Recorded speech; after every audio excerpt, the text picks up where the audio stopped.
All praises to the Most High God, Israel. All glory and honor and everything like that. You feel me? All reverence.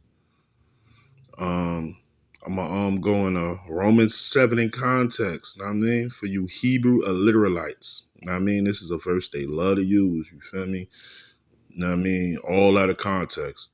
Know what I mean, let me start. Romans 7:7. What shall we say then? Is the law sin? God forbid. I had not known sin but by the law. For I had not known lust except the law had said, thou shalt not covet. So how a Hebrew, a literalite try to interpret this is by saying that what he means by this is that he wouldn't have known it was wrong to lust after or covet his neighbor's wife if it wasn't for the law, which by using this logic is to say, know what I mean, that they wouldn't have known it was wrong to steal, kill, sleep with their mother, sister, brother, man, or beast if it wasn't for until they picked up a Bible. Know what I mean, and all these things they had been doing prior before. Know what I mean, before they picked up a Bible. That's the logic these niggas use, yo, which completely defeats the logic of this. Romans 2:14-15. For when the Gentiles which had not the law do by nature the things contained in the law, these having not the law are a law unto themselves, which shew the works of the law written in their hearts, their conscience also bearing witness, and their thoughts the meanwhile accusing or else excusing one another. Know what I mean? Him saying there that this stuff should be naturally written on our heart, like these Gentiles had it, and them knowing it without the law or of the letter though, through righteousness of God. Without that was that it was witnessed by the law and the prophets. In verse 17 of chapter 3. But this what John talking about here. Know what I mean? 1 John 3:20-21. For if our heart condemn us, God is greater than our heart and knoweth all things. Beloved, if our heart condemn us not, then we have confidence towards God. Okay. Know what I mean? So let me get a proper understanding of what Paul is trying to convey and not their evil gay ass logic. Romans 7:7. What shall we say then? Is the law sin? God forbid. Of course, the law is not sin as far as the righteousness and morality of it. So then he goes on to say, nay, I had not known sin but by the law, meaning his conscience wouldn't have allowed him to think of committing these sinful acts until he had read it in the law in the first place. And I'm going to prove this in the context in which context is kryptonite for a Hebrew illiteralite. But let's continue to read. For I had not known lust except the Lord had said, thou shalt not covet, meaning he never would have thought to commit such a heinous act as to fuck his neighbor's wife if he loved his brother and had the law of Christ written on his heart, which is to do unto others as you want done unto yourself. But the law didn't do nothing but remind him. So let's read. But sin taking occasion by the commandment wrought in me all manner of concupiscence, meaning once walking in the newness of the spirit, like he says in verse 7, right before, the letter of the law did nothing but bring on the occasion and a stronger desire to lust, and that being what that word means, concupiscence. So let's read verse 9. For I was alive without the law once, meaning walking in the newness of spirit. But when the commandment came, sin revived and I died. See, now he's reminded of it again and thinking about fucking his neighbor's wife again.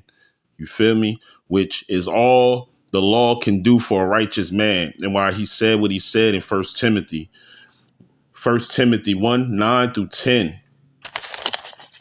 Knowing this, that the law is not made for a righteous man, but for the lawless and disobedient, and for the ungodly, and for sinners, for unholy and profane, for murderers of fathers and murderers of mothers, for manslayers, for whoremongers, for them that defile themselves with mankind, gay niggas, for men stealers, for liars, and for perjured persons, all which them niggas must be. But let's go back to Romans 7.